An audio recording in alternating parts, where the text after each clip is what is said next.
Es un honor presentar al magíster Arturo Francisco Marcos Cotrina, especialista en planeación, dirección y gestión estratégica de empresas multinacionales y locales.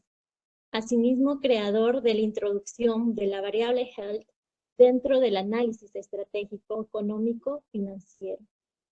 Actualmente, docente en pre y posgrado en política económica, financiamiento de las inversiones, gestión de negocios, economía pública y aplicación de instrumentos financieros. Seguidamente, damos pase al magíster Arturo Francisco Marcos Cotrina, con la conferencia magistral, el GEPSEL, la herramienta de la planeación estratégica aplicada al Perú en el año 2022. Muy buenas noches, magíster. Buenas noches, Evelyn. Gracias por la invitación. Un saludo a todas las autoridades de la universidad.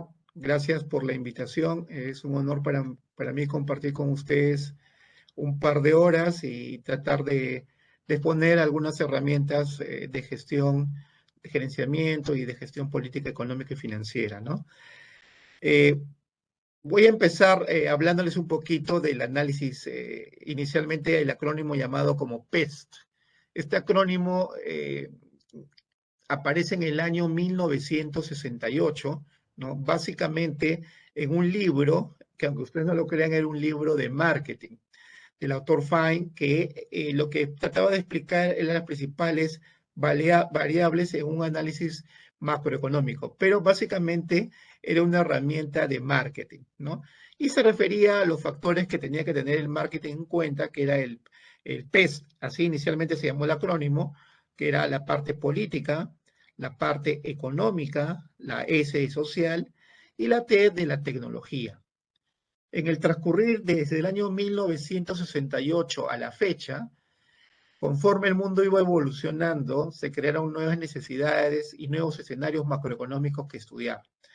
Y ahí empezó el tema del ambiente, del medio ambiente, de la ecología, ¿no? Y se le agregó una siguiente letra, ese acrónimo, que era la letra E, y viene del inglés que es environmental o el ambiente, o también conocido en el español para nosotros como la parte ecológica. Finalmente, como el mundo se globalizó y crecieron muchas tendencias de conocimiento internacional que hacía que se vieran las cosas en términos legales y participación de diferentes países, también tomó mucha relevancia saber la jurisprudencia de cada país, porque finalmente los acuerdos de empresas o de países se tenían que cerrar en tratados o en contratos.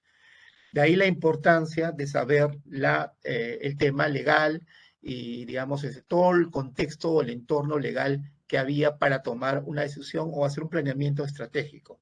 Y se agregó la parte de la L, en inglés legal o legal, ¿no es cierto?, en castellano, y creó el acrónimo completo que se llamaba PESTE, ¿no? En realidad, en mis años de experiencia, que son más de 20 o 25 años de experiencia moviendo temas de planeación estratégica, planeación financiera y planeación económica, siempre tuvimos la visión de adelantarnos a los sucesos que podrían acontecernos con la finalidad de minimizar los riesgos, ¿no? No de eliminarlos, porque los riesgos, como ustedes saben, nunca se eliminan. Lo que podemos es tratar de mitigarlos, minimizarlos o reducirlos. Pero hay que saber que los riesgos jamás se eliminan.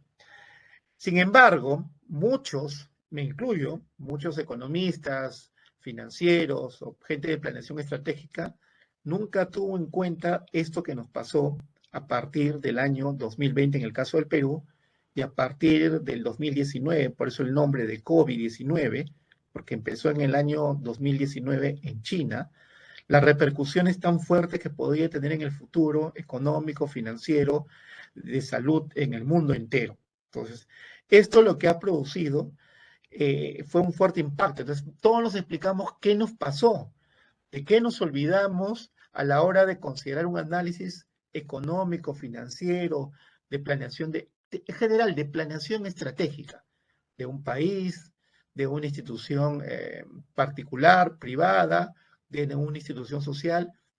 hasta incluso esta herramienta, para serles honesto, se puede utilizar en la vida personal, ¿no? Entonces, analizando, me di cuenta que nos habíamos olvidado de un factor, ¿no? Y acuérdense que este acrónimo empezó con las variables PEST y finalmente se le agregó la E y la L conforme iba evolucionando el tiempo y por el grado de importancia que se les estaba dando. Yo no quise colocar la variable H al final, que ahora les voy a explicar qué significa, sino más bien al principio, porque considero que es la variable de mayor preponderancia e importancia, ¿no? Que sutilmente, o en el mundo cotidiano, nosotros conocíamos que health, que en inglés es salud, la variable H, que si quieren identificarlo para hacerlo más sencillo como hospital, la H de hospital, que tiene que ver con la salud, ¿no? ¿Por qué lo consideré más importante? Porque siempre hemos escuchado desde que hemos nacido, que hemos sido muy pequeños, todos hemos escuchado, la salud es lo primero, sin la salud no hay nada, con salud lo puedo todo. Y efectivamente nos olvidamos del señor factor H, el factor health, el factor salud.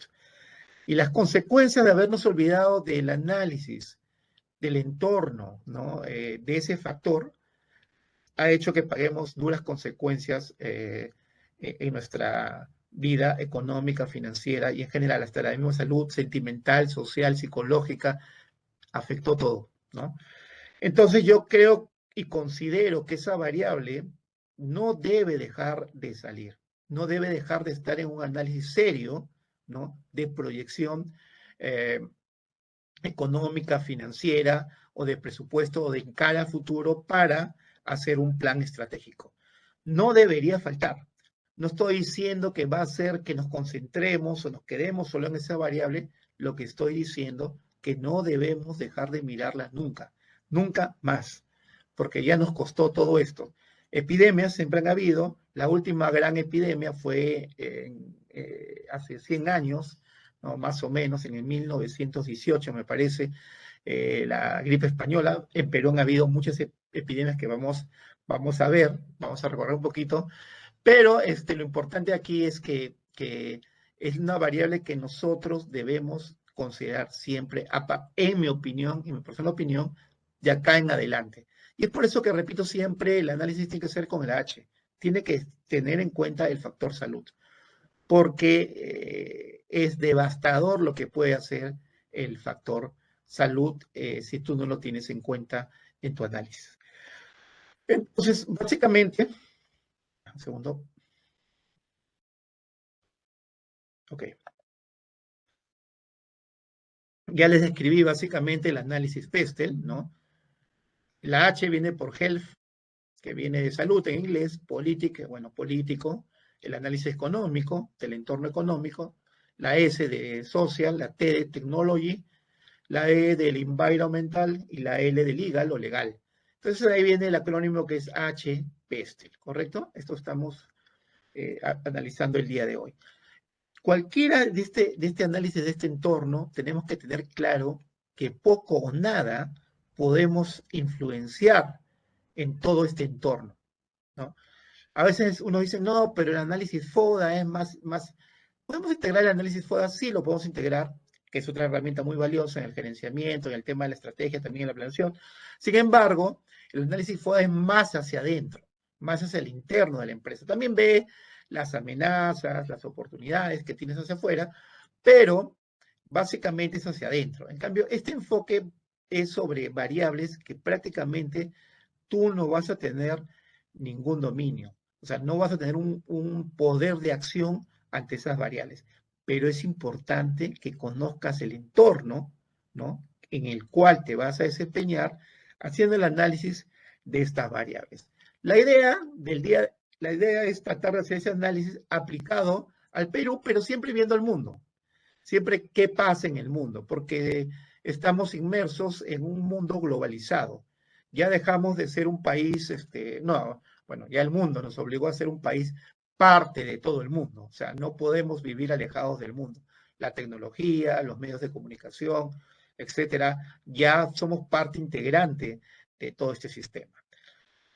¿Qué considero yo importante dentro del análisis de este factor que yo llamo health o salud, ¿no?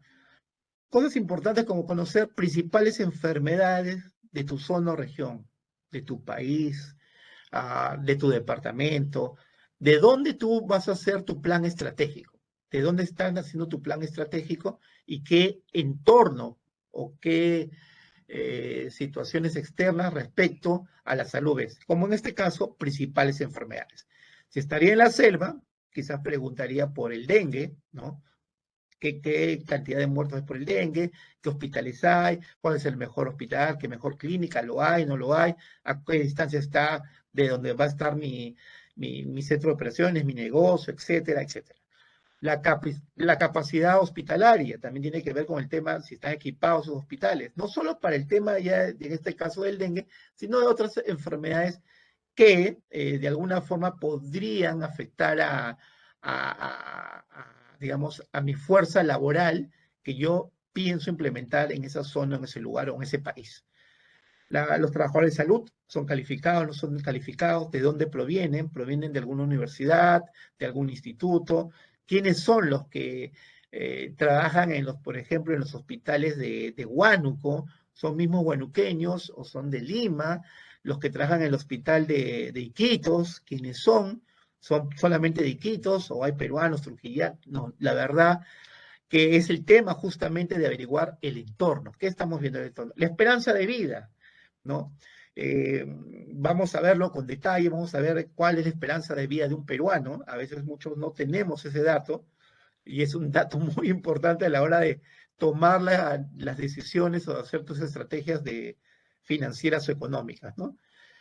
Y bueno, cosas como cuánto destina el país para el presupuesto de salud tu región o cuánto destina en general el país como presupuesto para la salud, cuánto en gasto corriente, cuánto en gasto de inversión, etcétera, ¿no? ¿Cómo es el control sanitario? ¿Quién gestiona los temas de controles salubres? Hay un cuadro muy genérico que me muestra que en el mundo, ¿no? Se producen, digamos, los males letales que se le llama, ¿no? Tenemos en primer lugar 8.7 millones en el mundo, estoy hablando del mundo, que fallecen por cardiopatías isquémicas, 6.2 millones por cerebrovasculares y 3.2 millones por infecciones vías respiratorias y 3.1 millones por enfermedades pulmonar obstructivas. O sea, entre esas tres enfermedades, más o menos tenemos unos 20, 21, 22 millones de personas que fallecen. O sea, por decirlo, todo un país se muere, todo un Perú se muere cada año, ¿no? Y la mayor de esa cantidad de gente que muere por problemas al corazón, cerebrovasculares y infecciones respiratorias. Más abajo está el cáncer y otras enfermedades del estómago. En el caso del Perú, en el tema, y es importante saberlo, en el Perú en general, ¿no? Y es bueno que se los comente, que ustedes también lo comenten, por favor, coméntenlo. La estimación de casos de cáncer, el último dato que tenemos, se estimó en 70.000 nuevos casos de cáncer, ¿no? Para el 2020. Y está más o menos parejo entre mujeres y hombres, digamos, 52% mujeres, es cáncer que les da, y un 48% hombres. Y acá el dato más importante, ¿no? En primer lugar para las mujeres es el cáncer a la mama, y el primer lugar en cáncer para los hombres es el cáncer a la próstata. Ambos cánceres, ¿no? Ambos cánceres, eh, si son detectados a tiempo, son curables, ¿no? Entonces, miren que casi el mayor incidencia de cáncer que hay en las mujeres y en los hombres resulta que puede ser curable, ¿no? Es importante tener ese dato en consideración siempre. Ok, sigamos. Por ejemplo, ¿no? Imagínense cómo teníamos, y por eso nuevamente recalco la idea de considerar el factor salud, y eso sí se los pido cuando hagan sus ejercicios de proyecciones o de estimaciones, de estrategia, de planeación hacia el futuro, por favor, consideren el factor salud, porque ha estado totalmente olvidado y no podemos dejar que se olvide. Y no solo por un tema sentimental, porque nos pasó una vez, sino por un tema económico. O sea, aquel que se crea un buen economista o aquel que quiera proyectar cifras realmente mitigando los riesgos más fuertes, tiene que considerar el factor salud de todas maneras.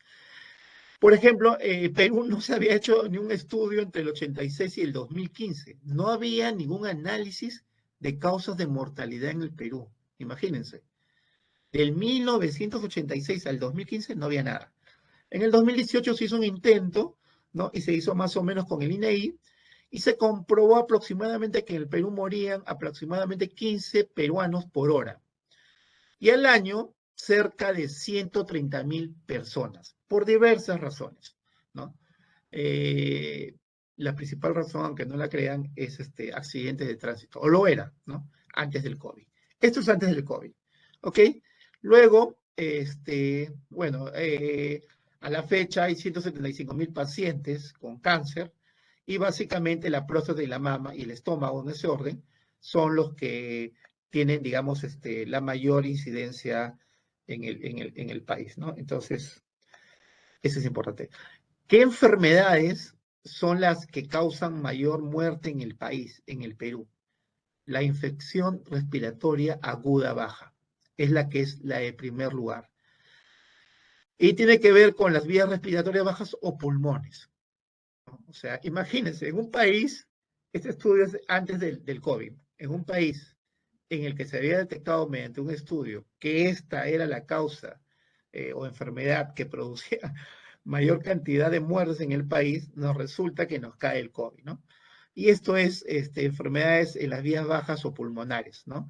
Incluye principalmente bronquitis, gripe, neumonía.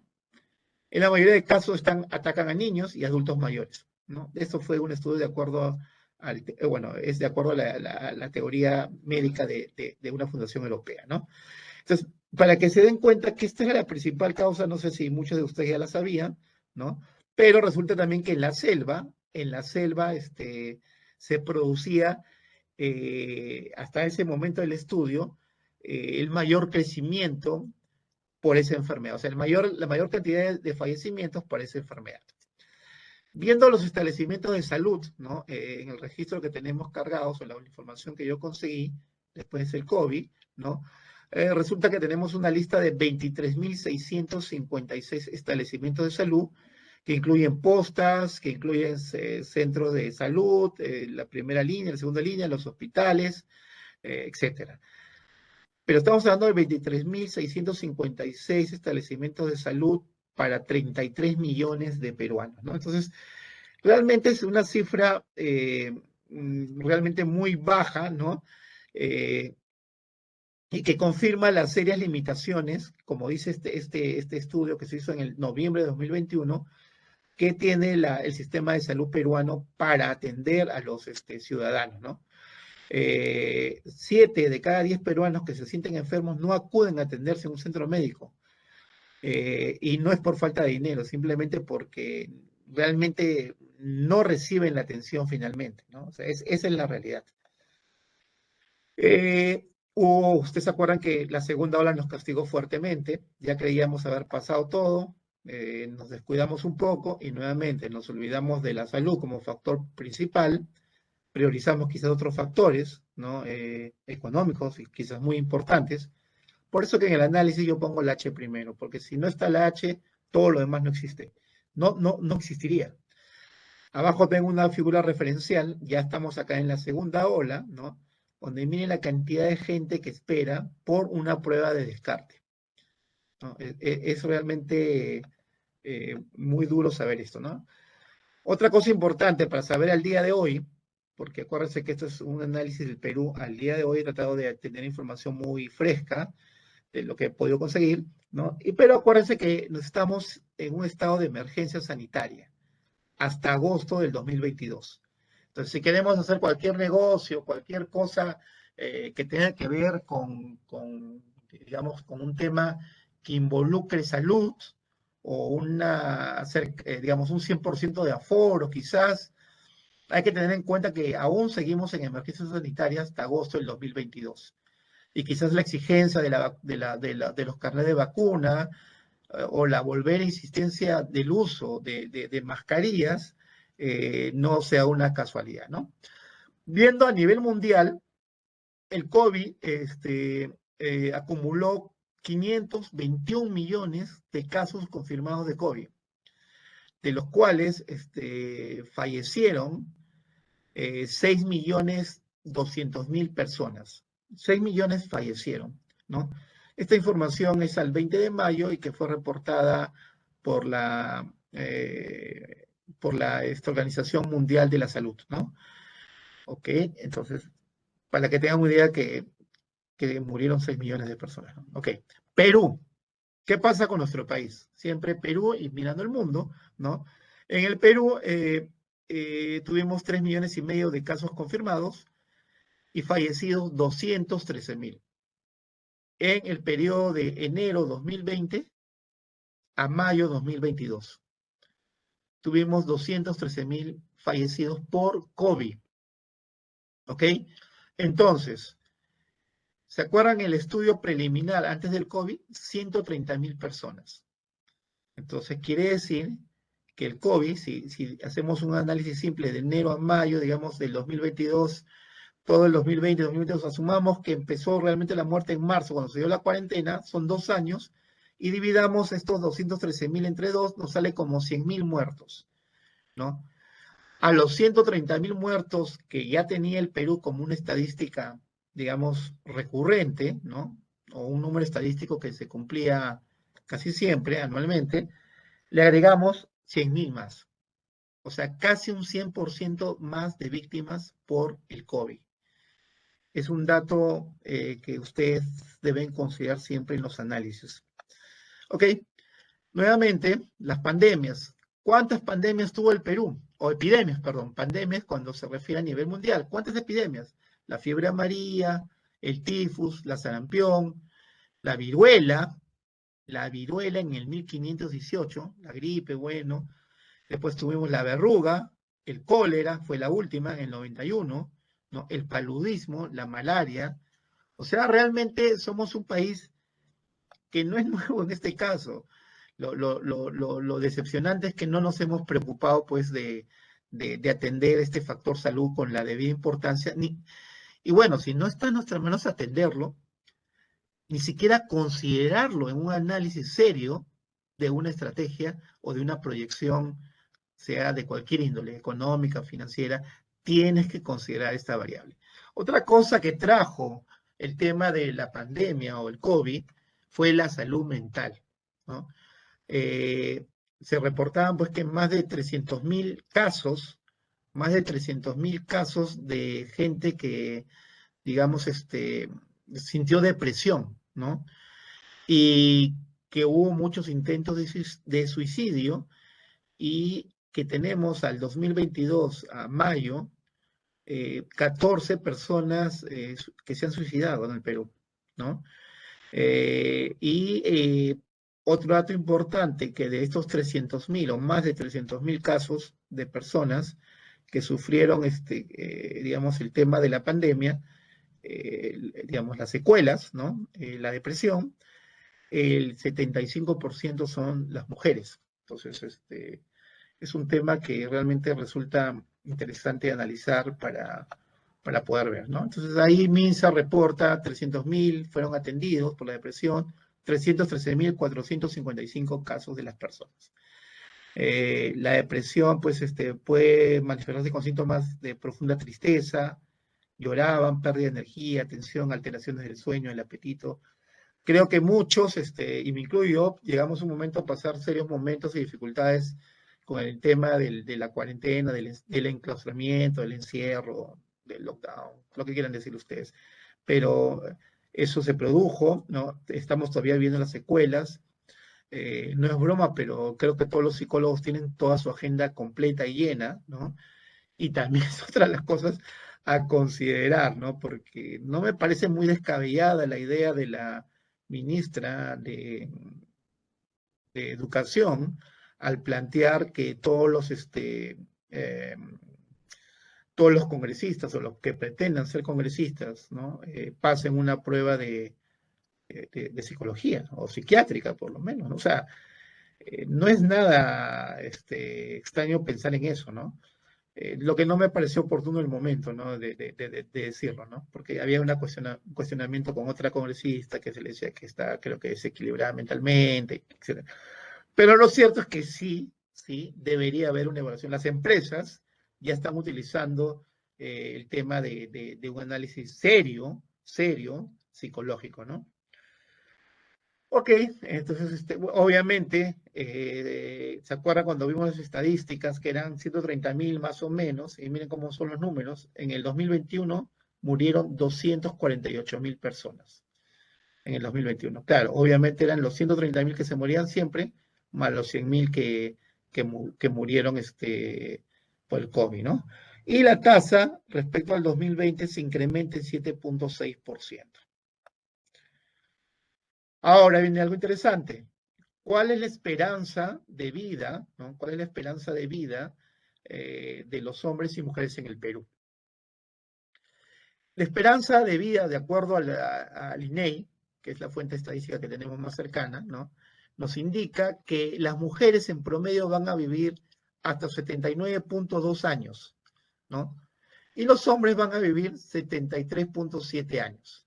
O sea, las mujeres 5,5 años más que el hombre. Qué bueno por las mujeres, ¿no? Pero en promedio, digamos, que a la fecha, que ahora, ¿no? A estos años, el peruano en general, peruano, peruana, viven 75 años en promedio, ¿no? Está proyectado que para el 2020 y el 2020, 65 o 2070 vivan entre 84 y 78 años, o sea, 80 años, 81 años de promedio. Pero ahorita estamos en 75 años. Ahorita que estamos 2021, 2020, esto es gestión 2021, 2022, ¿ok? Entonces, cuando discutimos temas, y nuevamente nos referimos a la salud, bueno, entonces son variables de salud. Cuando nos referimos temas de las AFP, por ejemplo, ¿no? Que retiro es la jubilación es a los 65 años, ¿no es cierto? Y tu promedio de vida es 75 años. ¿Cómo resulta técnico tener una tabla a 110 años, ¿no? Eh, bueno, yo he tenido la oportunidad de hacer cálculo actuarial, sé lo que es cálculo actuarial, sé utilizar el cálculo actuarial, ¿no es cierto? Y por más que me quieran dar vueltas, no logro entender eso aquí, en nuestro país. Quizás en otro país lo pueda entender y saber por qué la fórmula se estira hasta 110 años, pero aquí técnicamente no lo entiendo, o sea, y menos aún cuando ya tengo las cifras oficiales, ¿no?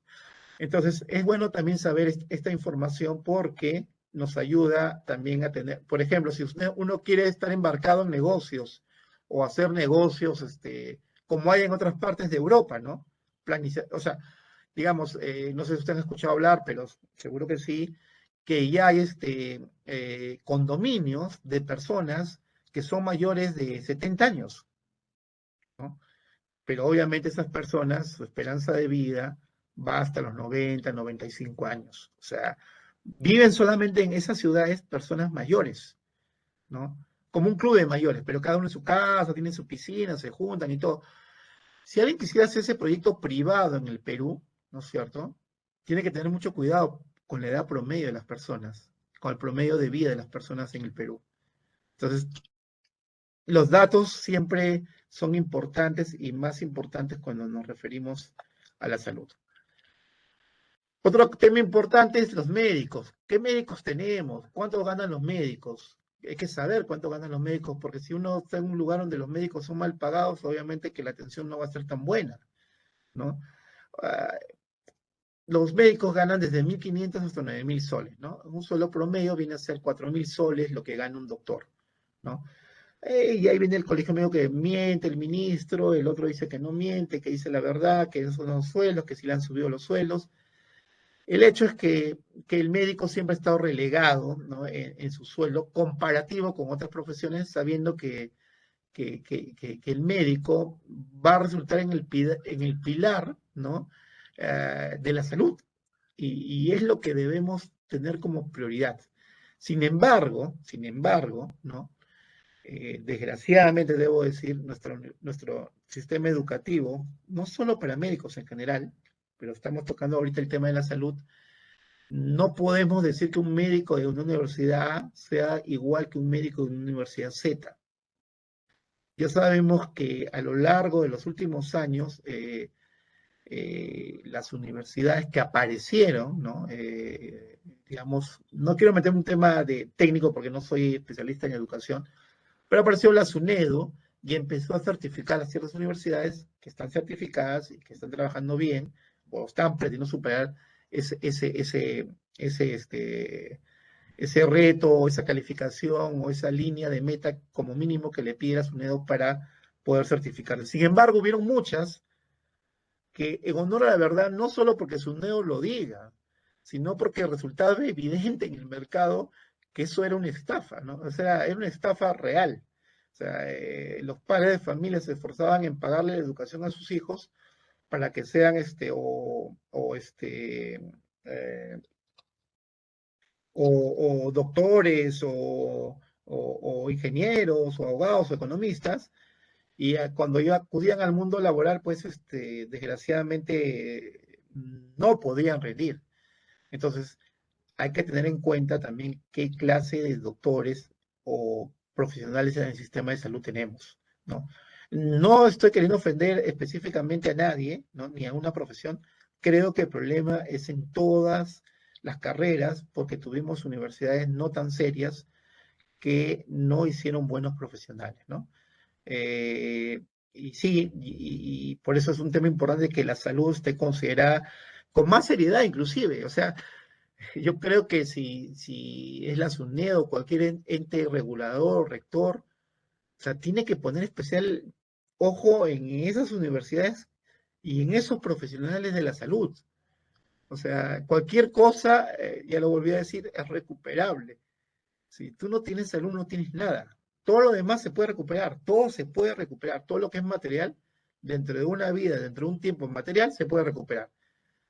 Pero la vida no, una vez que pierdes la vida, ya no hay solución para eso. Entonces, ese es otro tema que nos sirve para ir reflexionando en caso del tema de la salud. Bueno, vamos ahora a ir avanzando un poquito más. La viruela, nos ha aparecido esto, la viruela, por eso importante considerar, ¿no? Preocupación por el brote de la viruela podría escalar una pandemia. ¿Existe una vacuna? Eh, existe la vacuna, o existió, en los laboratorios de Dinamarca, ¿no? Esta enfermedad se volvió ya endémica en África.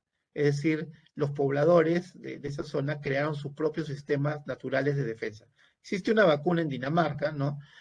Y bueno, la última noticia que yo escuché el día de ayer o hoy día es que Estados Unidos ya compró 13 millones de vacunas a Dinamarca, ¿no? O sea, ya se adelantó con un pedido de 13 millones. Nuevamente, o sea, lo que quiero señalar es cómo una potencia mundial como Estados Unidos, ¿no? No menosprecia ese dato, no dice, espera, vamos a ir comprando 13 millones y a ver qué pasa con la población. No voy a esperar que me caiga la epidemia, si la hay, o una variante que no pueda controlar.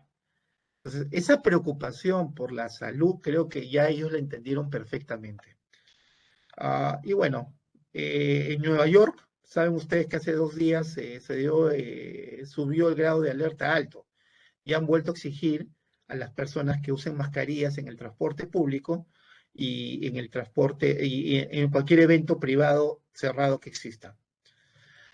Esto es el resumen del COVID en Perú, ¿no? Estamos en una franca caída de los fallecidos, ¿no? En la última semana 67 fallecidos, ¿no? Para ser más exacto, el día anteayer 6 fallecidos y el día de ayer 4 fallecidos por el COVID. O sea, la tendencia viene bajando con mucha rapidez. Con lo cual, no es que digamos nos debemos olvidar ya de la enfermedad, pero sí nos debemos exigir que tener los cuidados pertinentes para no producir. Ha aparecido un nuevo brote, por eso el tema en Perú también se ha lanzado una nueva alerta, ¿no? Por la B2A, que es una nueva variante del COVID, ¿no? Pero ahí la idea es estar vacunados. Cuanto más pronto estén vacunadas, la probabilidad que esto se expanda es menor, ¿no? Ya vimos el análisis de la H, como le decía yo, es un análisis importante, pero ahora veamos el tema en lo que se refiere a la política, ¿no? Nuevamente, el mundo aplicado, el Perú y mirando el mundo. ¿Qué interviene en el factor P? En el factor P intervienen factores como la identidad, las fuerzas políticas, las fuerzas, grupos, las etnias, digamos, los conflictos fronterizos, ¿no? Las alianzas, ¿no? Las alianzas estratégicas. Escuchaba hoy día alguien que decía que Castillo estaba porque había conseguido una alianzas entre varios componentes del Congreso, ¿no? Entonces, algo de capacidad política debe tener el señor para haberlo conseguido, ¿no? Si no, ya estaría fuera, ¿no?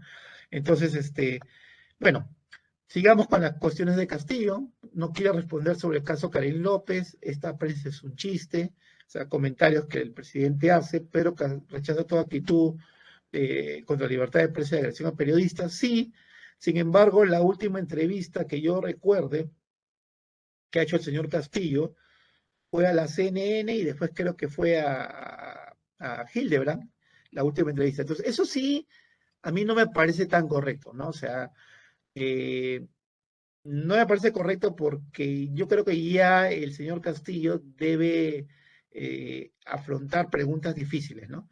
No estoy diciendo faltas de respetos, ¿no? O sea, que ha existido, definitivamente, que ha existido por la prensa, ¿no? Sin embargo, creo que ya es momento de que la población se siente y que vea al presidente que responde quizás no locuazmente, porque no vamos a esperar que lo haga locuazmente, ni de una forma de un orador brillante, pero sí que responda con el sentimiento y con las palabras que él vea que son las indicadas en ese momento, ¿no? Pero sí requerimos un contacto con la persona, no podemos estar solamente viendo en la tribuna eso, o sea, eso para mí es un error que está cometiendo el señor Castillo, ¿no? O sea, podemos tener puntos de vista diferentes, etcétera, pero eso afecta al sistema, a todas las demás variables, incluyendo las variables económicas, ¿no? No en el grado que dicen, pero sí afecta. Tenemos ya muy pronto las elecciones municipales, ¿no es cierto? Y estamos también con las elecciones regionales, ¿no? Bueno, esto es todo un tema, está Uresti, está el señor Forsyth, el señor Aliaga, el señor de la Barra, etcétera. Entonces, sí, es importante saber en el análisis el tema político, el entorno político, ¿no? Porque esto tiene consecuencias en la economía, y en la economía en la salud, y salud en la economía, etcétera. ¿Por qué lo digo? Porque eh, porque ustedes entenderán que cuando hay una elección, cuando hubo cambios de presidente, ¿no? En julio del 2021, ¿no es cierto? Yo me preguntaba, decía, a personas que trabajan en el Estado, decía, iban muy bien con el gasto del Estado, muy bien, el gasto tanto de inversión como el gasto corriente, o gasto capital y gasto de corriente, iban muy bien. Pero no, lo que pasa es que ahora viene el nuevo presidente y bueno, cambian a las personas y las personas que estamos trabajando acá nos transfieren a otro lado, vienen nuevas personas y cada uno nuevamente a aprender y volver a hacer. O sea, eso genera un atraso, definitivamente genera un atraso, ¿no? Que esté bien, que esté mal, es discutible, lo podemos discutir, pero que genera un atraso sí lo genera, ¿no? Porque no hay una continuidad. Entonces, cuando hay elecciones municipales y regionales, o más presidenciales, los inversionistas siempre ponen freno. Acá, las elecciones municipales y regionales, ¿qué han frenado? Han frenado el gasto en inversión pública. Bueno, pero eso lo vamos a ver más adelante. Lo importante es que sepan que hay que estudiar estas variables, hay que mirar. Por otro lado, el mundo. Biden firma ayuda de 40.000 millones adicionales de dólares a Ucrania, ¿no? Luego vamos a ver qué produce Ucrania y que esa deuda la tiene que pagar y que eso lo va a pagar con los productos que ellos venden. ¿Quiénes están metidos en este conflicto de esta guerra? ¿No? Rusia y Ucrania. Rusia. ¿Quién es Rusia? A ver, Rusia básicamente vende petróleo, ¿no? Petróleo, oro, básicamente esos son sus fuertes. Vende gran cantidad de petróleo y oro y es el primer productor, el productor más grande, exportador más grande de trigo. O sea, tenemos una Rusia que vendía al mundo antes de la guerra en el 2020, 2021 también es lo mismo, vendía petróleo, ¿no? Mucho petróleo, petróleo refinado, gas de petróleo, oro, y es el principal productor, el productor más grande de trigo. ¿Ok? Fuera de eso, ¿quiénes son sus compradores? China, el Reino Unido y Alemania, entre los principales. ¿Ok? Ya más o menos tenemos una lógica de lo que es Rusia, en lo que ellos venden. ¿Qué importan? Partes de vehículos, carros, medicamentos y computadoras. ¿Y quién es su principal vendedor? China. ¿Cuál es la frontera de Rusia? Noruega, Finlandia, Estonia, Lituania, Polonia, Bielorrusia, Ucrania, China, Mongolia, entre otros. ¿Se dan cuenta? Se dan cuenta que Estonia, Finlandia y Noruega son frontera con Rusia. China también frontera con Rusia. Y China es su principal socio, comprador como vendedor. ¿Ok? Es importante saber. ¿Quién más está metido en la ensalada? Ucrania, ¿verdad? ¿Qué vende Ucrania? ¿Qué vende el mundo Ucrania? Vende semillas de aceite, ¿no? Vende también trigo, ¿no es cierto? ¿Y quiénes son? Y también vende acá está, vende maíz. Vende maíz, trigo, maíz, semillas de aceite y vende trigo. ¿Ok? ¿Quién es su principal comprador? China, Polonia, Rusia y Turquía. Ya se van dando cuenta, ¿no? ¿Qué importa? Importa petróleo refinado, carros y medicamentos y gas, ¿no? ¿Y de qué nos importa? De China y de Rusia. ¿Ok? ¿Con quién tiene frontera? Tiene frontera con Rusia y con Turquía. Con Turquía. Cuando Ucrania o los países que están proponiendo volver o quieren ser parte de la OTAN, ¿quién se opone? Turquía. No es casualidad. Turquía tiene frontera con Ucrania. Bueno, entonces ya vimos que los dos países que están involucrados, ¿no es cierto? Tienen temas de exportación que luego vamos a explicar y van a hacer lógica con lo que les estoy diciendo. Perú. Vamos a hablar de Perú. Ya hablamos de esos países que están en conflicto en la parte política. Vamos a Perú. ¿Perú qué exporta?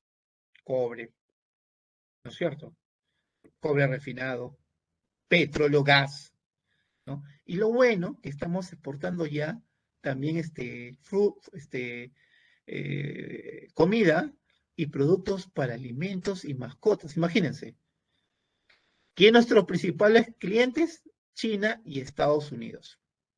Esos son los principales clientes del Perú. China y Estados Unidos. Canadá, Japón también. Ok, ¿qué importamos? Petróleo refinado, porque no tenemos una refinería de petróleo, ¿no? Todavía. Computadoras, petróleo crudo, porque no nos alcanza la cantidad de petróleo que producimos. ¿Y quién nos vende? China y Estados Unidos, los más grandes, ¿no? Nuestra frontera, Brasil, Colombia, etc. Ok, seguimos avanzando. Y acá se ve más claro, esto es Rusia. Miren Rusia. Casi toda su producción, petróleo, miren acá está petróleo, petróleo refinado, petróleo, todas cosas con el petróleo, el gas y petróleo. 22, 3, 3, 6, 6, 19, 45% de sus exportaciones son de petróleo. 45%, más o menos. Luego otros commodities, como ya las hablamos, ¿no? También del trigo, que ellos son principales productos del trigo, que acá está que un 1% a nivel mundial, que es la mayor cantidad de trigo. ¿Quién compra? Miren toda esta parte, es Europa. Holanda, Alemania, Italia, China y Turquía. Acá también hay un importante peso. China y Turquía, ¿no? Entonces, ahora vemos Ucrania. Ucrania, ¿qué es lo que más exporta? El maíz, el trigo, ¿no? Los frijoles, soybeans, ¿no? Etcétera, ¿no? Eh, ok. Acá están también las semillas de aceite, ¿ok? Eso es lo que más exporta. Miren, está casi en el 50% de lo que exportan, ¿ok? ¿Y a quién le vende? A Europa, a Rusia, a Alemania, a Polonia. En el Asia, a China, 14%, y a la India. Vamos con Perú. Perú, acá está el cobre, el petróleo, el gas. Esto es lo que nos mantiene vivos, pues, esto es lo que exportamos. El oro, el cobre, ¿no es cierto? Esto es. Miren, esto es lo más fuerte. Pero lo bueno es que, miren, comida para animales, 2.94. Frutas tropicales, 2.85. Otras frutas, café, grapes. O sea, estamos avanzando en este sector de exportación. ¿Y por qué? Porque por salud la gente está demandando estos productos. Pitahaya, alta demanda. Arándanos, somos el primer productor de arándanos. Paltas, citrus, bueno, el café, o sea, nuestro país está en este momento, dada la pandemia, dada la guerra, en una posición buena. ¿A quién le vendemos? A los chinos y a los americanos, ¿no? A Norteamérica en general, ¿no? Está China, Canadá y México, importante porcentaje. Pero miren Asia, 27, 6, son 10, 13, 14, 42, 43% de nuestra producción se va a Asia y más o menos un 20% más, un 24% se va a Norteamérica, incluido México, Canadá y Estados Unidos, ¿no? Por eso es importante. Ya en un análisis, le voy a hacer un paréntesis, un análisis, un comentario, ¿no? Cuando me dicen, ay, ¿por qué vamos a negociar nuestro cover? Se van a ir. ¿Quién se va a ir? ¿Qué, se van a ir los chinos? ¿Se van a ir los americanos? No. Cuando ellos te vayan, estos van a subir, van a comerse la parte de los chinos. Y si los americanos se van, los chinos se van a comer la parte de que ellos nos compran. ¿Y tú crees que van a dejarnos de comprar?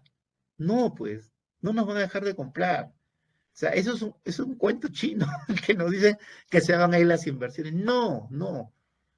Porque si tú miras en perspectiva, la guerra está involucrada Rusia y Ucrania.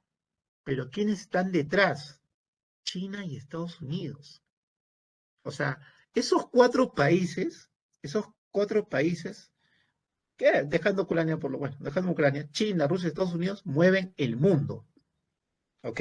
Mueven el mundo. O sea, este tema político va a repercutir y va a ser más. Y vamos a seguir estudiando más adelante. Quiero ser un poco rápido porque el tiempo realmente se está agotando muy rápidamente, pero vamos a ir más rápido. Rusia dice estar estudiando un plan presentado por Italia para facilitar el diálogo con Ucrania. 23 de mayo, ¿cuándo estamos? Es ahorita, 23 de mayo.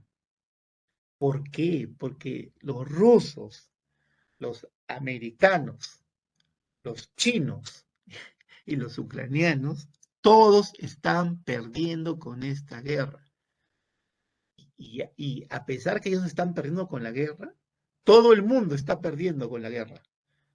Todo el mundo, porque escapa. No hay una forma de controlar eso, esas variables que ellos tienen. Entonces, si a mí me piden una planeación estratégica hacia afuera, hacia adelante, yo no puedo considerar que esta guerra va a durar pues un año más. No puede durar un año más, salvo que se vuelvan clusters. Entonces ya los rusos con los chinos y con la India y los turcos. Y el mundo va a ser difícil, ¿eh? Muy difícil. Bueno, sigamos. China aprovecha el movimiento, ¿no? Esto es 23 de mayo, el día de hoy, y dice que quiere reclamar Taiwán porque es una isla de ellos. Y Estados Unidos dice, cualquier ataque que hagan a China, Biden promete que intervendrá militarmente en caso de una invasión china. Entonces, se dan cuenta que estamos en un juego político mundial de cuatro, bueno, tres, Ucrania que, bueno, digamos que es Europa, porque Europa está detrás porque quiere cuidar a Ucrania, pero imagínense, eh, algo podemos hacer nosotros para meternos en ese cuento de este tema político. ¿Algo ustedes creen que podemos hacer? Nada o casi nada. Nuevamente, este análisis del entorno nos ayuda a mirar si realmente las acciones que podamos tomar nosotros en estas áreas, con estas informaciones que tenemos, ¿no? Podamos mover en algo la aguja a favor de nosotros, ¿no? Vamos a ver si podemos hacerlo, pero hay aspectos que no podemos hacer nada. Entonces, cuando ciertas personas quieren explicar temas económicos, ¿no? Yo recuerdo que tuve la suerte de compartir con ustedes el año pasado, una gentil invitación de ustedes también en una conferencia, mi perspectiva del dólar, ¿no? La hice en octubre, septiembre con ustedes, y yo les decía que no había forma que el dólar se mantuviera en ese tipo de cambio, ¿no? Muchos colegas míos me decían que estaba equivocado y que el dólar iba a llegar a 4.50, 4.25, 4.50 a fin de año. O sea, eso no puede ser, le digo. No estás viendo los números, no estás viendo el mundo. ¿Qué están demandando más? ¿Por qué demandan más? ¿En qué nos estamos favoreciendo? Y bueno, ya van a ver, bueno, básicamente el chiste era que nuestras reservas internacionales bordeaban los 75.000, 76.000 millones en ese momento, y que nuestra balanza comercial a ese momento llegaba a 10.000 o 12.000 millones de dólares. Entonces, con 12.000 millones de dólares y más de 75.000 millones de reservas en dólares, ¿cómo podía esperar que el tipo de cambio se mantuviera alto? Pues eso era pura especulación, basada en un ruido político, ¿no es cierto? Por errores políticos, amplificada por una prensa, digamos, tradicional, no sé ni cómo llamarle, ya que mal informaba y bueno, y ahora se ve en contradicción, ¿no? Porque ya no sabe qué decir, porque antes le echaba la culpa al Ejecutivo, a todos los políticos, porque subía el dólar, y cuando bajaba, también le echamos la culpa porque baja el dólar. Entonces, es porque no eran serios en los análisis, porque no consideraban todos estos factores, este entorno que vivimos nosotros, ¿no? Bueno, pero sigamos. Entonces, es muy difícil que nosotros tengamos alguna injerencia en eso. Ahora estamos nosotros en esta guerra política, tenemos que tener en cuenta todos estos partidos políticos, conocerlos, saber quiénes participan, qué ideas tienen, porque esto va a influenciar luego en el país. Vayamos a lo económico. Cuando hablamos de las variables económicas, tenemos que conocer el PBI, bueno, el crecimiento económico, tipo de cambio, balanza comercial, los principales indicadores de pobreza, los principales indicadores de formalidad, informalidad, el empleo, el subempleo, ¿no? Las políticas de defensa al consumidor, muy importante, la política de defensa al consumidor como un tema económico, ¿no? A considerar a la hora que esto es una estrategia, ¿no? Y ya acabo de hacer un tema personal que es mi opinión, ¿no? O sea, si algo no es leche, no es leche, pues, ¿no? Si, si- si la gente especializada dice que eso no viene de la vaca, y si no viene de la vaca no es leche, no es leche. Entonces ahí no hay más que vuelta que darle, no hay más cosa que hacer, ¿no? Pero bueno, nuevamente, la confusión, el ruido que te meten por acá, por allá, ya no sabes, te hacen dudar, sí puede ser leche, pues, ¿no? Aunque no salga de la vaca, pero es leche, pues. Bueno, incentivos al emprendimiento, también, incentivos al emprendimiento. Es importante saber si un país está luchando o está incrementando, desarrollando su pequeña y mediana empresa, ¿no? O sea, ¿qué sostiene Europa? La pequeña y mediana empresa. ¿Qué da vía a Estados Unidos? La pequeña y mediana empresa. No, no puedo decir lo mismo de mi país, ¿no? Lo que puedo decir de mi país, ¿qué es lo que le da vida a mi país? Es la pequeña y mediana empresa informal. No estoy de acuerdo con la informalidad. La informalidad no va a hacer que un país crezca. No estoy de acuerdo para nada. Pero si yo miro el entorno y veo que esa gente informal es la que mueve la economía, es la que paga su IGB, ¿no?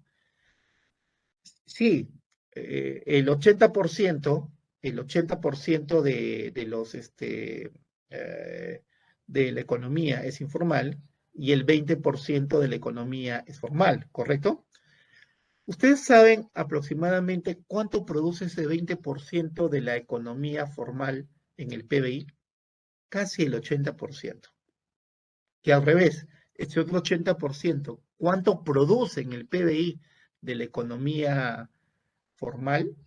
Solamente el 20% de la economía total, el 20%. Por eso dicen que la productividad del mundo informal es bajísima. Y sí es bajísima, pero el chiste es que esa informalidad se transforma en pequeña y mediana empresa formal, ¿no? Entonces, ahí es donde se debe apuntar. Pero para que ese pequeño, mediano, informal crezca, requiere ayuda. Mucha, pero mucha ayuda. No solo dinero, técnica, económica. Creativa no creo, porque somos creativos, pero sí técnica, económica y financiera, ¿no?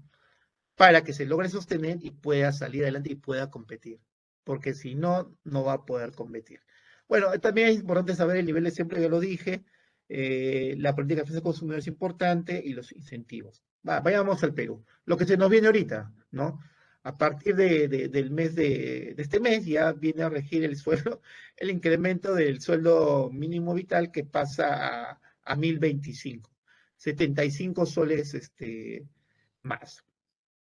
El gobierno ayer oficializó el retiro de los 18.400 soles de fondo de pensiones, ¿no es cierto? Y acá sí, aprovechando que ustedes están, y seguro muchos de ustedes tienen sus fondos en la AFP, ¿no?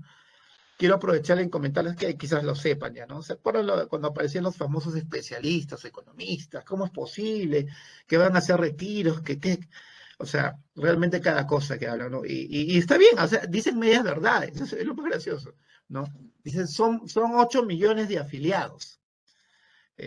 No tengo preparada acá la diapositiva, pero las tengo en otra presentación, pero sí, son más de 8 millones de afiliados, ¿ya?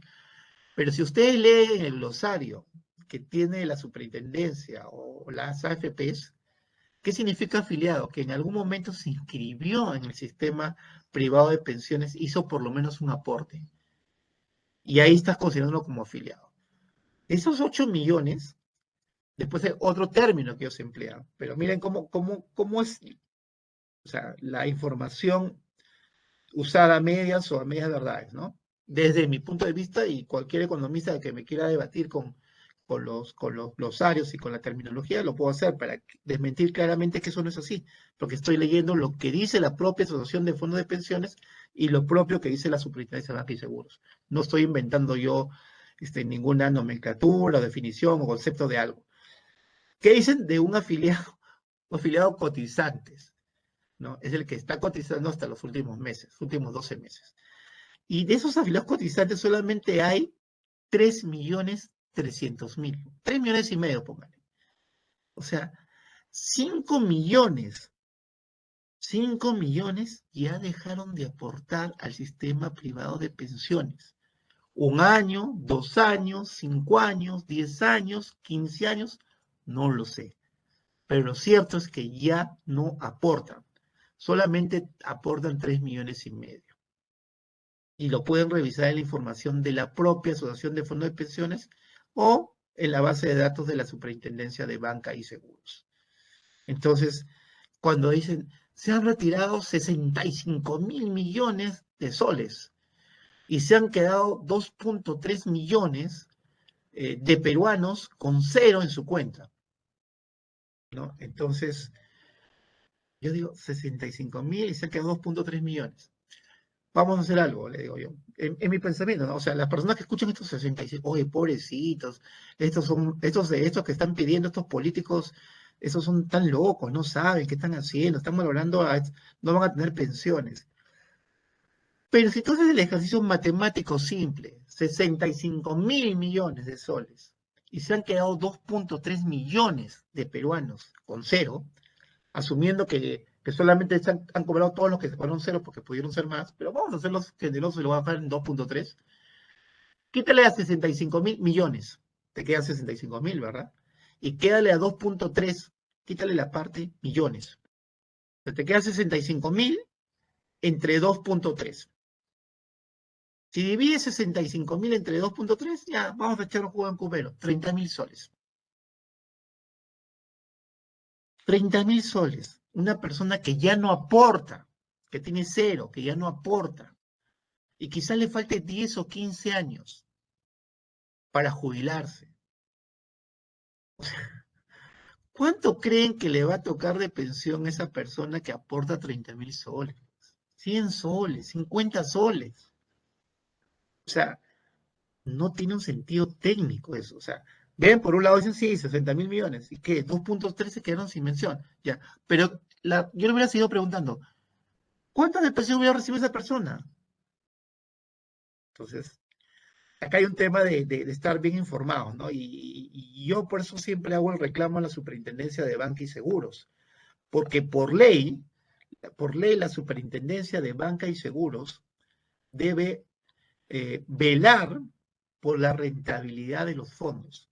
Es otra de las cosas que muchas personas no hacen, pues no hacemos, no leemos la ley, ¿no? Soy economista, no soy abogado, pero es que leer la ley, o sea, hay que ver qué es lo que exige. La ley es clara. La Superintendencia de Banca y Seguros debe fiscalizar a las AFPs, fiscalizar, y debe velar por la rentabilidad de los fondos de pensiones. Imagínense, pues, un gerente general de una AFP saliendo y decir que ellos estaban viendo en la inversión, pero que se habían olvidado de un detalle, se habían olvidado de las pensiones. ¿Cómo va a ser posible eso? Pues, o sea, es increíble, eso pasa a otro país. Y la SBS no dice nada. Lo único que nos informa es que ya se pusieron las pilas y que van a sacar cuanto antes el reglamento. Qué bueno, ¿no? Porque ya después de seis retiros, el copy-paste del reglamento debe ser casi idéntico. Y teniendo tanta gente que trabaja supervigilando y controlando las AFPs, se supone que ya eso, y son los técnicos, y para no ser peyorativo, utilizar la palabra los idóneos, ¿no? Son los idóneos por estar el cargo, pues ya deben sacarla. O sea, ¿qué es lo difícil? Si ya lo hicieron 6 veces, ¿no? Entonces, yo creo que la gente también está aprendiendo, las personas, y es nuestro deber también transmitir el conocimiento, y ustedes, no estoy diciendo que me crean, vayan, lean la ley, vayan, vean, hagan los cálculos, saquen los balances de las AFP, saquen los balances de los fondos, miren dónde están invirtiendo en términos generales. Eso lo tiene que hacer la superintendencia, pero específico. Todos los que están en la AFP tenemos una cuenta individual de capitalización, ¿no? Y siendo meridianamente o totalmente estricto, la Superintendencia de Banca y Seguros, con los sistemas tecnológicos que tenemos e informáticos que tenemos el día de hoy, me debería decir a mí exactamente cada centavo de mi dinero dónde está invertido.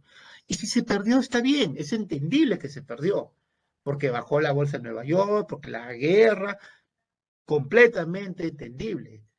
Pero cuando yo no veo que nadie se está preocupando por supervisar y vigilar mi dinero o el dinero de esos 8 millones que ellos dicen, ¿no?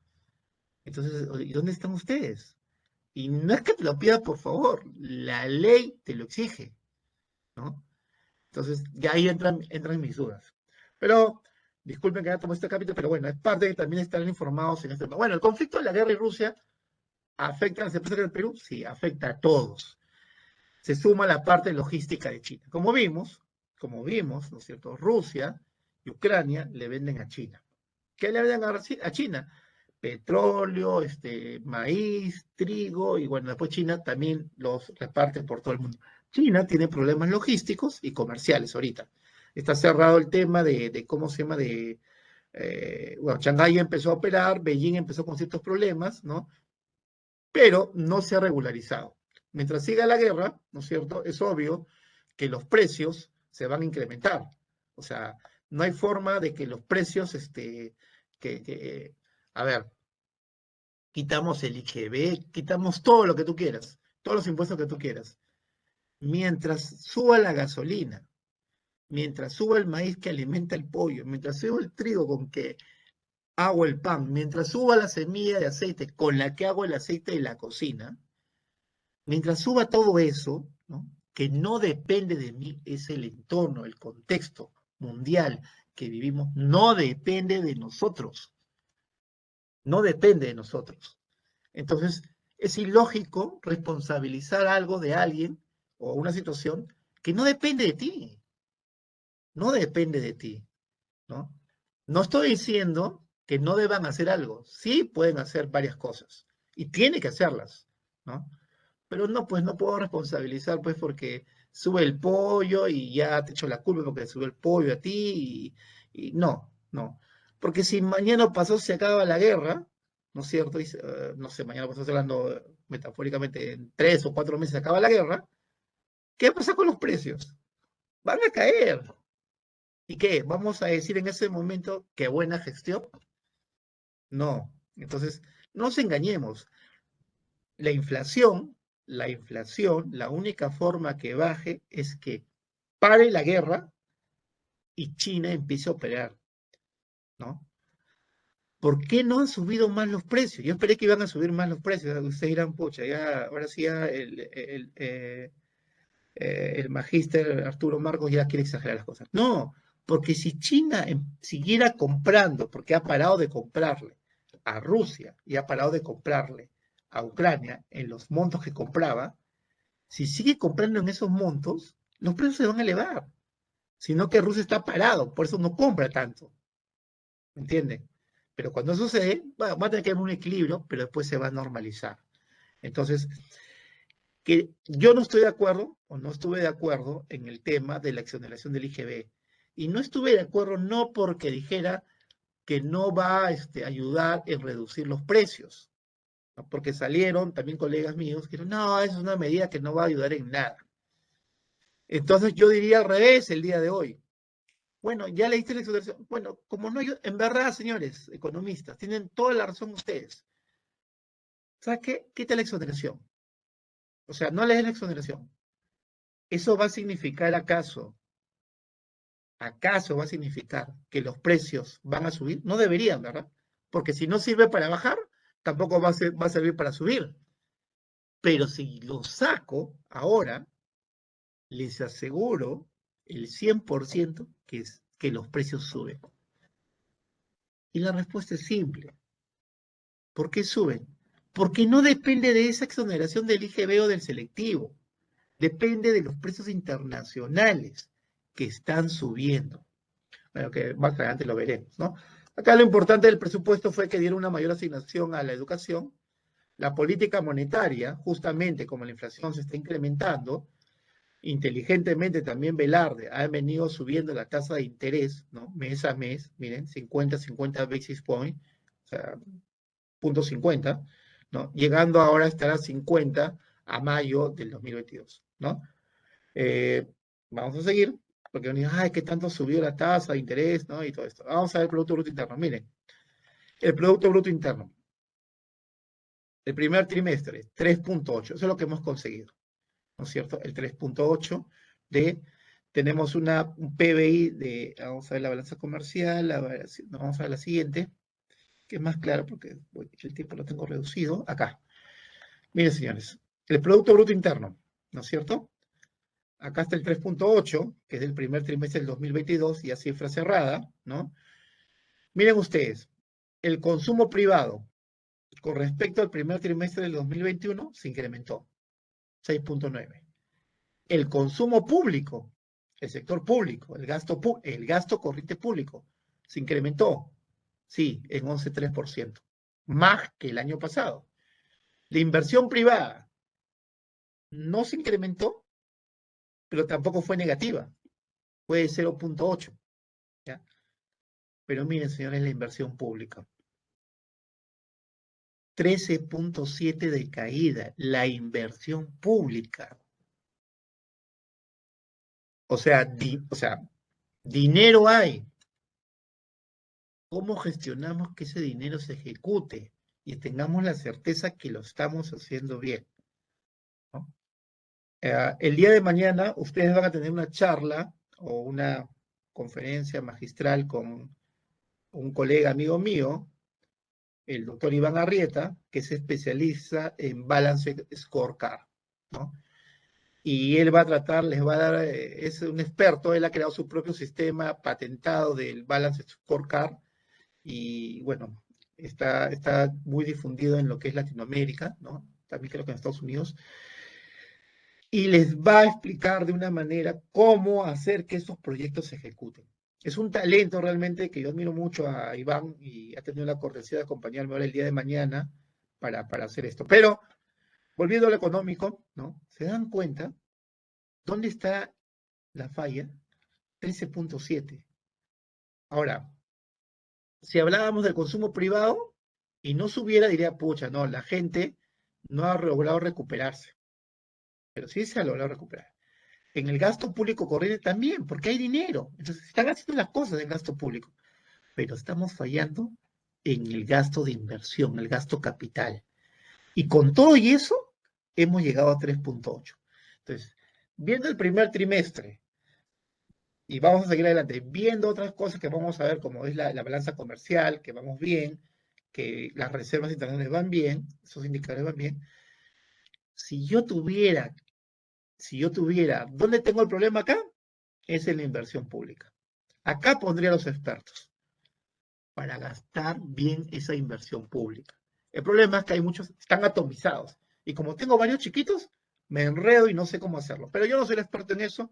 Mañana van a hablar con el experto, que es el doctor Iván Arrieta.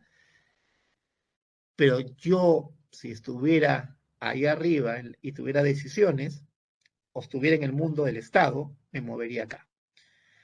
Porque eso va a hacer que esto, que es el PBI, que es la clásica fórmula, consumo, la C, más la I de la inversión, más las exportaciones netas, o sea, exportaciones menos importaciones, va a hacer que mi PBI crezca. Y lo único que me está faltando es la inversión pública. Y no porque me falte dinero, sino tengo el dinero, me falta ejecutarlo. Y bueno, ya mañana con el doctor Iván Arrieta van a ver eso. Miren acá los gastos. En la inversión pública. El gobierno nacional, menos 18.7. Los gobiernos regionales sí.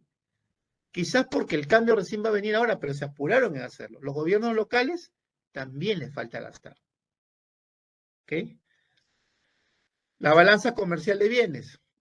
15.000, casi 16.000 millones, 16.000 millones de superávit comercial. ¿Qué quiere decir eso? Que ha ingresado 16.000 millones más de todo lo que yo he comprado al exterior. O sea, a favor mío, todo lo que he vendido, menos todo lo que yo he comprado del exterior, todo lo que he importado. Me he quedado con 16.000 millones adicionales. ¿Ok? Entonces, así como quieres que sube el dólar, pues, no seas... Bueno, por eso no podía subir el dólar. Ahora, puede subir por otras razones que la voy a explicar más adelante, pero por una razón económica plenamente no. Miren, los ingresos tributarios del Estado. O sea, ya vimos por un lado los gastos, ¿verdad? Ahora veamos en el presupuesto también hay los ingresos. Cuando yo analizo los ingresos del primer trimestre, y veo el impuesto a la renta creció 9.6 con respecto al año pasado. Pero ¿qué creció más para llegar a los ingresos corrientes 24.5 más?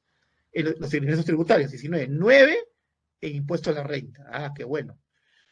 Y miren cuánto creció en el IGB. 10%. Y el interno 5.6%. Y miren, si ustedes ven los últimos trimestres, 4.6, 4.9, y miren el primer trimestre del 2022, 5.6, IGB interno.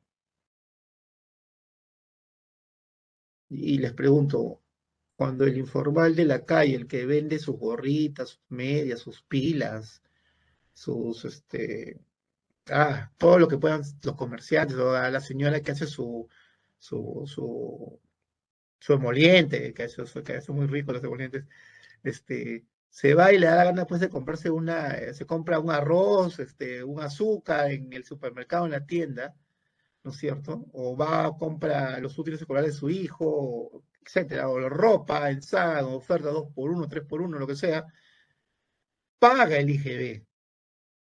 Entonces, este es un indicador que la economía está funcionando, ¿no es cierto? O sea, no es que no, está funcionando la economía.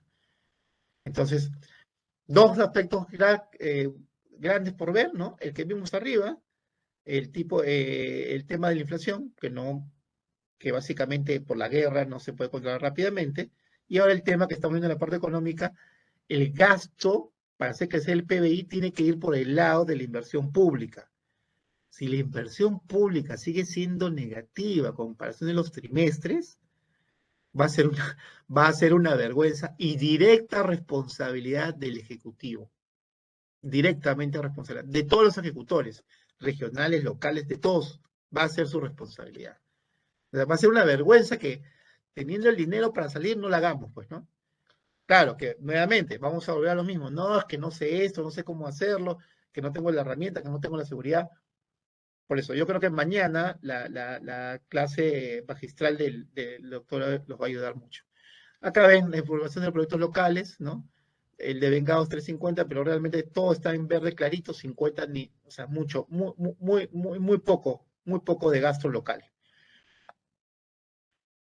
Cuando hablábamos de la inflación, ¿no? Uy, la inflación, ya estamos, ahorita Perú está en 4.62, pero la última información que llegó a mayo, ya estábamos bordeando, esto es expectativa, la información abril, a ver, la información abril es 7.96 acumulado, ¿ok? Esa es la información abril, ¿no es cierto? Acumulado año a año.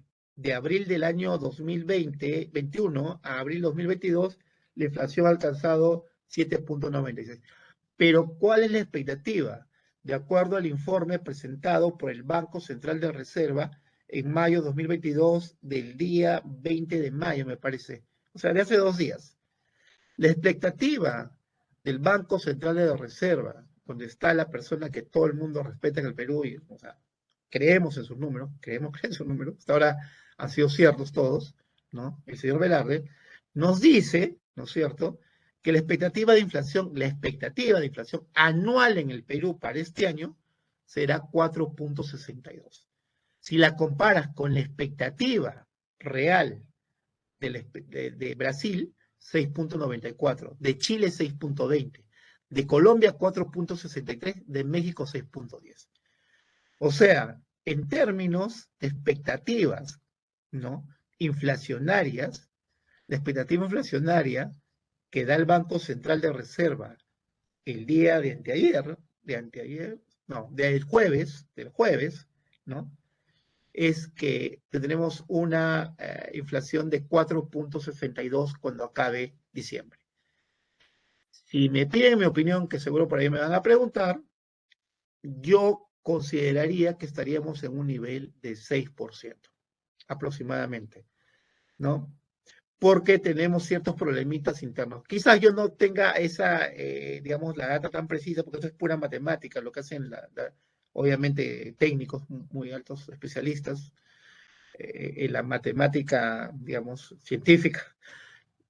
Pero yo creo que podría ser un poquito más alto. Pero ya ahí viene la otra reflexión. Ahí viene otra reflexión. Acá estamos con el rango máximo, acá ves, 7.96 es el acumulado de abril, ¿no? Pero si quitamos los alimentos y la energía, lo que llamamos la famosa inflación subyacente, ¿no? 3.81. Y ya sabemos que los alimentos y la energía no ha sido generado por un incremento de la demanda, que los peruanos salen, uy, me gusta más, quiero comer más pan, voy a comprar más pan, tengo más plata. O, ¿sabes qué? En la luz no me importa que suba la luz porque ahora veo más internet, veo más Netflix, no importa, gasto más gas, no importa. No es eso. La inflación en el Perú, hay dos causas de la inflación básicamente, uno por la demanda y otro por la oferta, por la demanda, es como ya les expliqué, cuando tus ingresos suben o tu preferencia va por un producto escala. Entonces, esa demanda mayor por ese producto, ya sea porque tienes más dinero o por tu preferencia se incrementó por ese producto, hace que el producto suba de precio. Eso se llama inflación por demanda. Pero tienes el otro lado, que es la inflación por la oferta. Obviamente, si suben los sueldos del panadero, el pan va a subir. Si sube la harina con que tú haces el pan, si sube el trigo con que haces el pan, el precio de tu producto va a subir porque los costos suben. Y eso se llama inflación por oferta. Entonces, nosotros no estamos por el lado de la demanda, estamos por la inflación por el lado de la oferta. Por eso yo decía que esta disminución del IGB o de la exoneración del IGB o del impuesto selectivo al consumo de esos productos, sí tenía que tener un efecto, pero eso era un efecto temporal, ¿no? Y no iba a ser duradero. Y bueno, si quieres un paliativo muy puntual y muy temporal, porque no depende el precio de ese producto finalmente de un tema interno, sino es por el lado de la oferta. Y esos productos, ya lo vimos, petróleo, Rusia, trigo, Rusia, maíz, Ucrania, trigo, Ucrania, aceite o semillas de aceite, Ucrania, China, logística paralizada, ¿ok?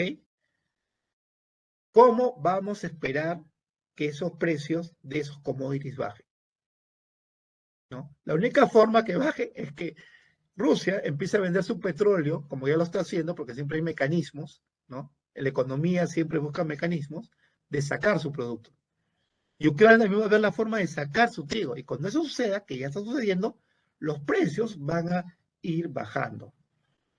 Si la guerra se agudiza, los precios van a ir subiendo.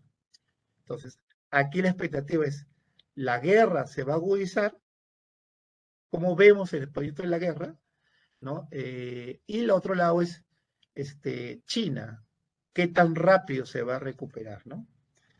Entonces, eso es. Miren acá lo que les hablaba, las cotizaciones internacionales, si ustedes ven la variación. Entre diciembre, entre 2022, 11 de mayo, el precio del petróleo el 11 de mayo, 105. El día de hoy creo que está 110, 112. No lo revisé. 105 dólares por balón. Miren, ¿cuánto estaba en diciembre de 2020? 48 dólares. O sea, de diciembre de 2020 al 11 de mayo, subió un poco más del 100% el petróleo. ¿Ya? Trigo, en el 2020, 231. Ahora, 441. Precios, ¿no? De commodities internacionales. No tenemos ni una pizca de cómo mover esos números. Semillas de aceite, 977 en 2020. Mayo 2000, ahora, mayo 2022, 11 de mayo, perdón, 22, sí, 11 de mayo, disculpen que se me pone el cursor, no, ¿dónde lo dejar? Está. 1800, el 100%. Entonces, te sube el aceite, los semillas de aceite, te sube el maíz, te sube el trigo, te sube el petróleo, a esos porcentajes, ¿no? No podemos hacer mucho por el lado de la oferta, la inflación por el lado de la oferta, porque eso va a incrementar los costos, ¿ok? ¿Qué sí podemos hacer? Y acá viene una reflexión, ¿no? A ver, los que ya tenemos un poquito más de 50 años, 45 digamos, más de 50 años, se acordarán de la época de la terrible inflación. Estábamos hablando hace poco de una inflación del 7.96% acumulada a abril, de abril 22 hasta abril 21, ¿no? 7.96. Y una expectativa de inflación anualizada de 4.62, ni 5%. Ustedes recordarán, bueno, los que no recuerdan, créanme, la inflación que se vivió a fines de los 90, comienzos de los 90, después del gobierno de Alan García, y en el gobierno de Alan García, fue 7.600% anual. 7.600. no 7.6, no 70, no 700, 7.600% anual. Una desgracia realmente. Sin embargo, yo recuerdo en esa época, ya la vivimos, ya le ganamos, ya le ganamos alguna vez a la hiperinflación, no a la inflación, a la hiperinflación, 7.600%. Yo me acuerdo que les decían a las mamás de Perú que eran las mejores economistas del mundo. Pero ¿cómo hacían para dar de comer a su familia? ¿Y cómo hacían? Pues que compraban productos alternativos. No permitían la especulación, eran bravazas esas mamás. Yo me acuerdo de niño adolescente, ya digan joven, ¿no? Que iba, y las mamás se ponían bravísimas. No había forma que los especuladores quisieran hacer el avión. Por otro lado, Alan García te ponía su propaganda del pan popular. Come el pan de harina de camote. Ay, ¿cómo vamos a comer esa cosa? Nosotros estamos acostumbrados a comer harina de trigo, harina de camote. ¿Qué vamos a comer? Pasaron 6 meses todos comiendo pan de harina de camote. Y qué rico. Ahora el pan de camote que lo venden en un restaurante 5 tenedores acá te sale costando carísimo. Pero a lo que yo voy es que estos señores de la inflación no es un juego, porque se puede convertir en una espiral inflacionaria. Y si no tenemos esos recursos que tuvieron esas mamás, que eran conocidas como las mejores economistas del mundo, para haber bajado la inflación de esa forma, ¿no? Obviamente también con un manejo muy pulcro del ya en ese momento Banco Independiente Central de Reserva del Perú, ¿no? A lo que yo voy es que eh, hay que buscar alternativas de solución. No llorar, o sea, nuevamente, mientras esté la guerra, ¿cuánto tiempo estará? Espero, mi cálculo es que no dure mucho, ¿no? La guerra, van a hacer que los precios bajen. Mientras eso no suceda, los precios no van a bajar. Si se agudiza, van a subir. Entonces, tenemos que buscar alternativas internas. Eso ya lo hicimos. Para nuestra suerte, ¿no? Pescado. Entonces, nuevamente, quizás inoportunamente, no se supo expresar, lo vendió mal el primer ministro, no sé. Pero eso es lo que, o sea, si a mí me piden un consejo como el economista, no te voy a decir, no, que el gobierno está mal, no, no, no. Si tú quieres, una persona natural me pide un consejo a mí, como economista, ¿no? Y con lo que yo leo, con lo que le estoy mostrando, le dice, no, por ese lado no viene. O sea, así que el otro va y le sale al palacio, hable con todo lo de la prensa, vaya todos los domingos a los programas de televisión, no va a bajar los precios mientras la oferta, que no, ese entorno, ese análisis del H-Pestel que estoy haciendo, esas variables macroeconómicas que no tenemos grado de influir, ¿no es cierto? No van a bajar esos precios, pues. Entonces tengo que buscar temas alternativos, ¿no? Comeré pescado, pues. Sí, comeré pescado. Ya no comeré pan de harina de trigo, de camote comeremos, pues. O sea, imagínense que hay otros países que no tienen esa alternativa. No la tienen. Así de sencillo, no la tienen. Y es momento nosotros, por eso estamos exportando más. Pero si tuviéramos una estrategia, nuevamente, esa parte del Balance Scorecard, la va a decir mañana, la va a explicar muy bien, es un genio en su curso del Balance Scorecard, se las va a explicar muy bien el doctor Iván Arrieta. Sin embargo, lo que quiero señalar claramente es que eh, la inflación tenemos que enfrentarla con nuestras armas locales. No, no podemos ir para hacia el otro lado ni pateando las puertas, no, no, no, no. La especulación, cuidado.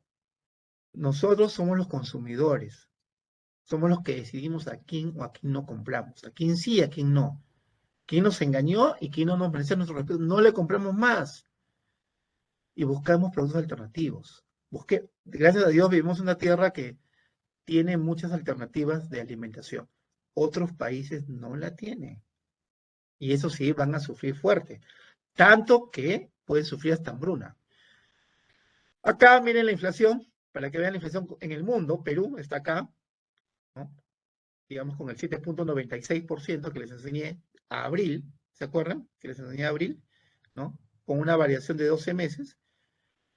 Estamos debajo de Estados Unidos, debajo de España, debajo de Colombia, debajo de Chile, debajo de Brasil, muy cerca de la zona euro, muy cerca de los alemanes, ingleses, Reino Unido, ¿no? México está por ahí, o sea, estamos en el promedio de la inflación total. La subyacente, miren dónde estamos. ¿Se acuerdan cuando les enseñé la inflación sin alimentos y sin energía?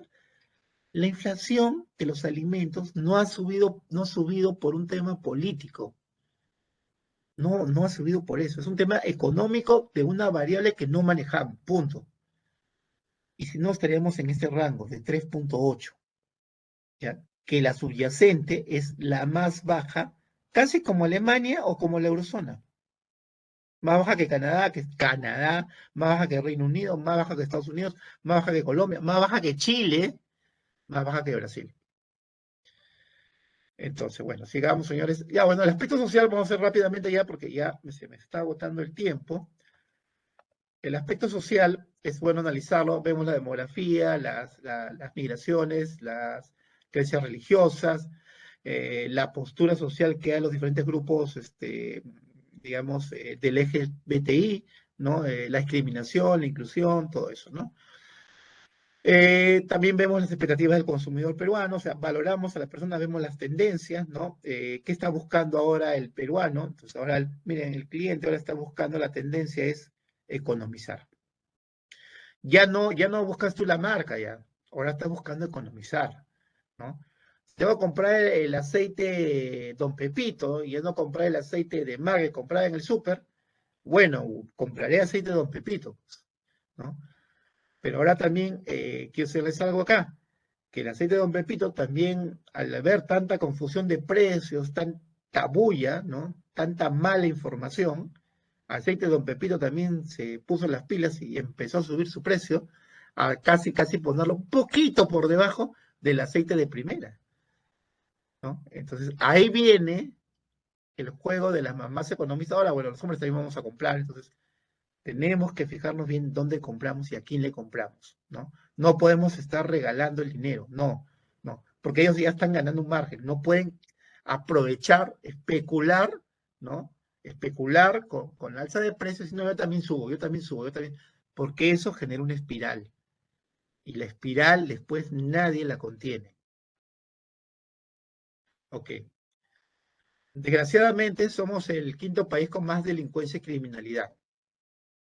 Entonces, eso también es importante tenerlo en cuenta, ¿no? O sea, cuando alguien va a venir acá a Latinoamérica y quiere poner un negocio, imagínate un bar, un restaurante, un hotel, o sea, como que lo piensa mucho, pues, ¿no? Porque estar como quinto país con delincuencia y criminalidad es un tema muy delicado, ¿no?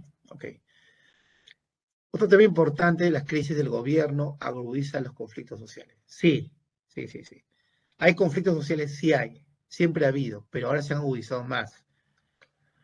Porque, en mi opinión, ambos extremos, si quieres decirle la extrema izquierda, izquierda y la extrema derecha, derecha, han asusado estos conflictos y ha encontrado un eco o una resonancia que antes no existía en los medios de comunicación.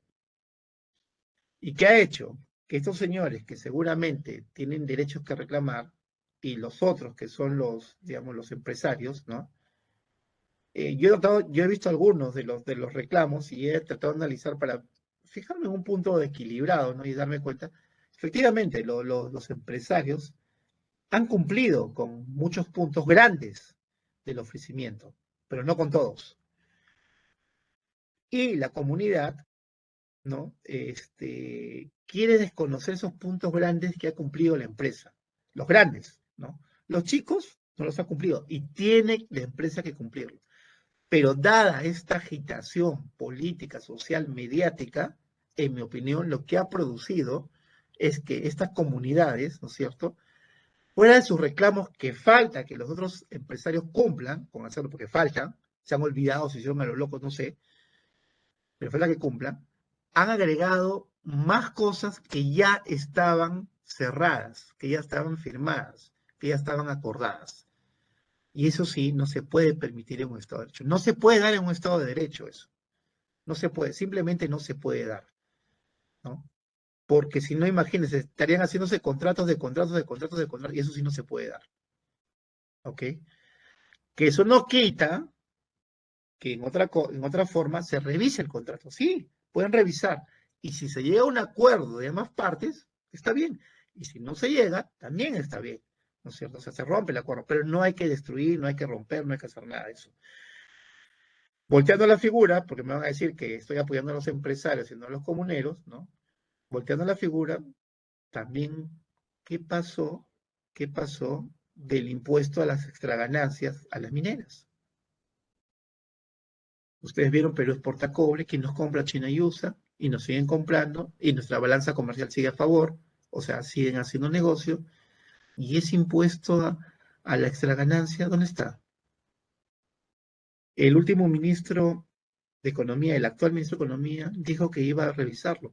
El Fondo Monetario Internacional ha recomendado este tema impositivo de las extraganancias. Entonces, ¿qué esperamos? Eso sí es responsabilidad del Ejecutivo, netamente. Obviamente, si presenta el proyecto y no se lo aprueban al Congreso, nos iremos con el Congreso también. Pero es de los tecnología. Ya estamos acabando, nos falta muy poco. Tecnología rápidamente, los cambios tecnológicos, ustedes lo saben, la plataforma, el mismo hecho de estar ahora con ustedes en esta disertación sobre el HP Estel, ¿no? Las políticas de protección de información, la energía renovable, ¿no es cierto? La automatización, la robótica, todo esto trae un cambio interesante, ¿no? ASBAN alerta sobre filtración y venta de datos personales en Internet. Claro, eso es importantísimo, ¿no?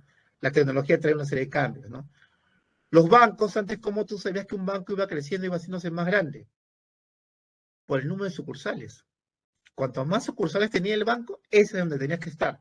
Porque en cualquier parte que estuvieras, podías hacer tus transacciones. Ahora, el banco lo tienes en tu teléfono. Cuanto mejor funcione la tecnología bancaria o financiera en tu teléfono, no te importa que existan sucursales, ¿no? Obviamente habrá un momento que requieras una, pero no es lo importante, ¿no?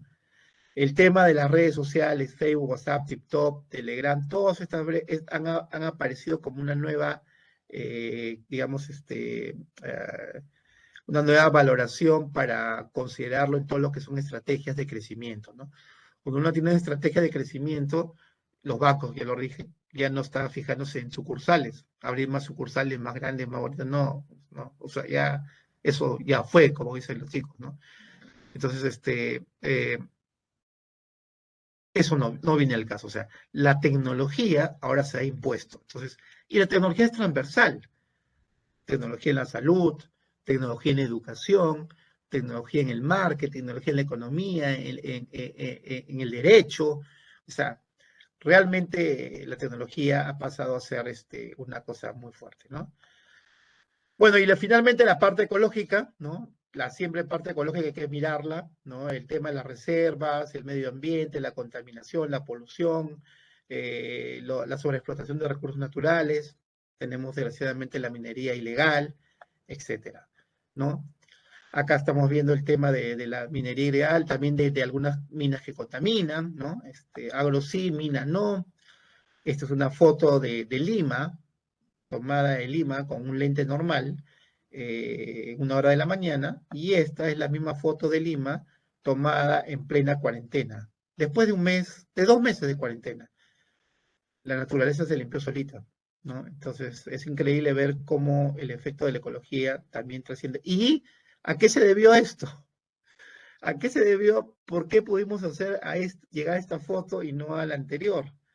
¿Por qué? Porque a esta y después a esta. ¿Por qué? Simplemente porque por un tema de salud nos vimos obligados a mantenernos en nuestras casas. Menos carros, menos gente contaminando, menos basura, y el resultado en pocos meses fue ¿no? Entonces, el equilibrio ecológico es importante. Sí hay que hacer las minas, sí hay que hacer las minas. O sea, no hay país, o sea, es ilógico que teniendo una riqueza como la que tenemos, no podamos llevar a ejecutar la extracción de esa riqueza cuidando el sistema ecológico.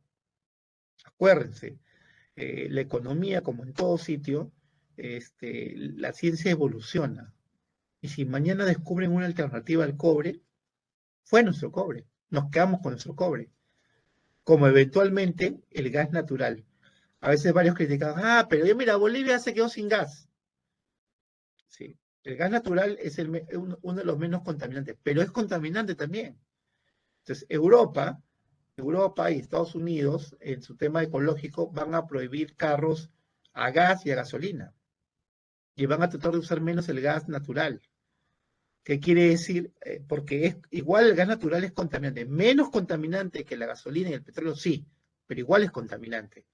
Entonces, verán, así que qué locos los bolivianos. Ya no tienen gas y vendieron todo. Imagínense que mañana sale una alternativa al gas y ya no consumen gas. ¿Qué hacemos con nuestro gas? ¿Quién fue más inteligente? ¿Quién decidió más? ¿Los bolivianos o nosotros que dijimos, no, vamos a guardarnos para que el precio suba? Estamos igualitos como el cobre. No hay que guardarnos el cobre, porque no, que no explote, ¿no? Cuando al final nos digan, no, ya el cobre no sirve. Ya conseguimos otro material, hicimos otra fórmula, ya está. Entonces, la economía es de momentos, ¿no? Entonces, tenemos que aprovechar esa. La parte legal, bueno, se ve todo lo que es la Constitución, las leyes, estamos ahorita con el derecho intelectual, ¿no? Eso es importante, el respeto al orden jurídico. Eso también es muy importante para hacer el análisis. Todos estos tienen indicadores, obviamente, ¿no? La ley laboral, los derechos intelectuales, todo eso a nivel internacional tienen indicadores que la gente lee, ¿no? Ahora, la ley es cuarentena. Bueno, básicamente, la Constitución, en la parte legal, lo que nos atañe ahorita es el tema de la Constitución, ¿no? Y nuevamente acá viene, ¿no? Acá viene el tema de los que dicen no asamblea constituyente, o sea, no asamblea constituyente, y los que, o asamblea constituyente, y los que dicen ningún cambio en la Constitución. Entonces, realmente no es ninguno de los dos. Porque todas las constituciones evolucionan. El ser humano evoluciona. La Constitución de Estados Unidos tiene muchas enmiendas, muchas enmiendas. Esta Constitución también puede ser reformada, pero a veces el apasionamiento nos lleva a perder el enfoque de dónde tenemos que dirigirnos, ¿no? O sea, y eso no nos hace ver, digamos, el contexto donde nos movemos, ¿no? Entonces, yo creo que, en mi opinión, una asamblea constituyente se podría dar si la mayoría de gente lo acepta, pero no creo que sea el momento de hacerlo cuando tenemos otras prioridades que el contexto, que el entorno mundial nos obliga, ¿no? O sea, estamos discutiendo, pues, de hacer una constitución, una nueva constitución, y por otro lado, se nos está yendo el impuesto de las mineras, el extraimpuesto, o sea, para que venga más dinero al país, se nos está yendo que construyamos los ductos del gas, de camisea, ¿no? Se nos está yendo el ser un país recontra exportador de agricultura, ¿no? Con adelantos tecnológicos buenos que nos ayuden a perfeccionar nuestra agricultura, se nos están yendo estas cosas y estamos preocupando, nos distrayéndonos por otros temas, ¿no? Y ya, pues, si vamos a ir a lo anecdótico, pues, la tesis, no sé, pues, o al expresidente que lo encontraron, o sea, ¿en qué estamos? O sea, estamos un poco desenfocados, ¿no? Pero básicamente es eso, lo que quería compartir con ustedes y bueno, nuevamente decirles que no olvidemos de nuestros análisis el tema del H, ¿no? De la salud, la H que puede significar eh, la variable más importante para mí de cualquier análisis serio, macroeconómico de perspectiva, ¿no? Y cuando hablo de variables macros, no solamente me refiero a la económica, sino en general macros, todas las variables, ¿no? Y esta variable, la H, como antes decían, pues la H es muda, para mí la H nunca más debería ser muda. Bueno, les quiero agradecer por su atención, por su tiempo, ¿no? Y si tienen alguna pregunta, quedo a su disposición. Como les comenté, mañana van a estar con el experto del Balance Scorecard, que es el señor Iván Arrieta, ¿no? Y con él van a poder intercambiar una serie de opiniones más específicas en lo cuanto es al desarrollo de la metodología que él tiene.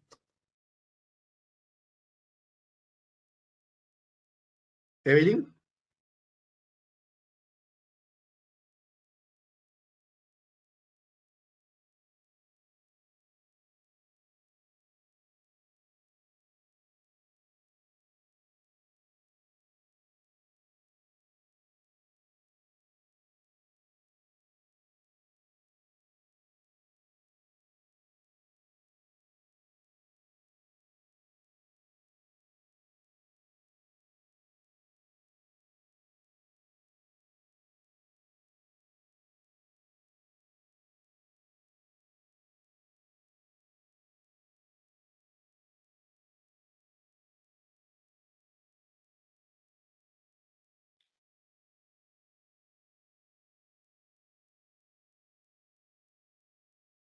Ah, no te escucho, Evelyn.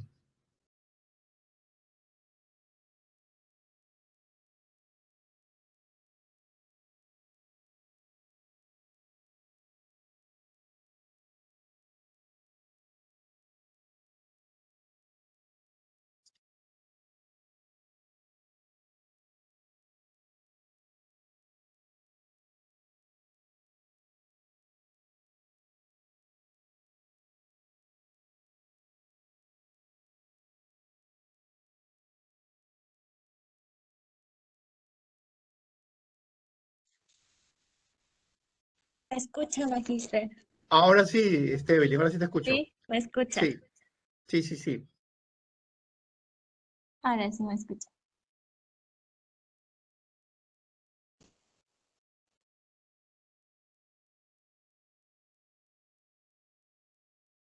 Ahora sí te veo Agradezco. también. Sí. ¿Me ve? ¿Me escucha, verdad? Sí, te escucho. Agradecemos muchísimo la ponencia del magíster Arturo Francisco Marcos Cotrina por su disertación en este curso de especialización y su contribución en la responsabilidad social que está ofreciendo la Escuela de Posgrado. Asimismo, agradecemos a todos los participantes por acompañarnos en este día. Tengan muy buenas noches todos y cada uno de ustedes y los invitamos a participar de nuestro siguiente curso. Muchísimas Bueno, gracias. sí, antes de terminar, Evelyn, agradezco la oportunidad. Mañana, como le decía, van a tener un enfoque. Espero que comuniquen a sus amigos, ¿no? Porque mañana va a estar con ustedes Iván Arrieta, que es el creador del Balance Scorecard Focus Plus, que es una metodología que él viene con 22 años de experiencia, ¿no? Él está licenciado por la marca Perú por 6º año consecutivo y es líder del grupo Balance Scorecard Internacional, ¿no? Es el grupo de LinkedIn número 1 en el mundo. Entonces, yo creo que habiendo visto la parte de mi exposición a lo que es el tema de la economía y dónde podemos atacar, que ya vimos que es en la parte de la inversión pública, este curso va a quedar perfecto para la mayoría de las personas que trabajan en el sector público. Bueno, sin más que nada, agradecerles nuevamente a los docentes y la invitación de todos ustedes y hasta una próxima oportunidad y muy amable. Gracias. Muchísimas gracias, magíster. Muy buenas noches. Gracias.